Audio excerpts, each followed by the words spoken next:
सरकार के e commerce platform ONDC से कारोबार को मिल रही चुनौतियों का तोड़ अब जोमैटो ने निकाल लिया है। फूड डिलीवरी बिजनेस में मौजूद जोमैटो अब एक बिल्कुल नए धंधे में उतर गई है।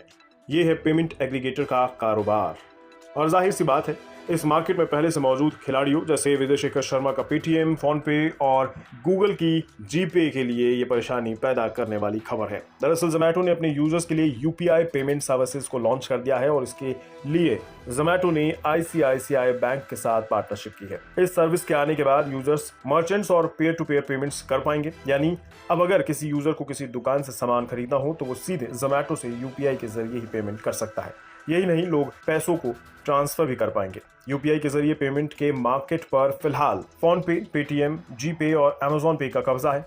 अब जोमैटो इसी बाजार में सेंधमारी की तैयारी कर रहा है। माना जा रहा है कि फ्लिपकार्ट भी इस मार्केट में अपनी मौजूदगी दर्ज कराना चाहती है और अपनी यूपीआई सर्विस लाने की तैयारियों में जुटी हुई है। खैर, जोमैटो पर वापस लौटते हैं और इसकी यूपीआई सर्विस के बारे में कुछ डिटेल्स आपको देते हैं। तो जब आप जोमैटो पर ऑर्डर करते हैं तो अभी आपको यूपीआई के जरिए पेमेंट के लिए दूसरे यूपीआई एप्लीकेशंस पर रीडायरेक्ट कर दिया जाता है। जैसे कि आपको गूगल पे, पेटीएम और फोन पे के एप्लीकेशन पर जाना पड़ता है और तब आप पेमेंट कर पाते हैं। जोमैटो का यूपीआई आने के बाद अब आपको किसी दूसरे ऐप पर रीडायरेक्ट नहीं होना पड़ेगा और आप सीधे ही जोमैटो यूपीआई से ही पेमेंट कर देंगे। जाहिर है, इससे यूजर्स को आसानी भी होगी और पेमेंट में वक्त भी कम लगेगा। इससे एक ऐप से दूसरे ऐप के बीच आपको स्विच नहीं करना होगा और पेमेंट की पूरी प्रोसेस भी स्मूथ हो जाएगी। अब बात आती है कि जोमैटो के अपना यूपीआई लाने की आखिर वजह क्या है। दरअसल food ordering company third party payment apps पर अपनी निर्भरता कम करना चाहती है। साथ ही कंपनी की मंशा कैश ऑन डिलीवरी ऑर्डर्स की तादाद भी कम करने की है। साथ ही उसे पेमेंट एग्रीगेटर के तौर पर एक नए धंधे में भी एंट्री मिल जाएगी।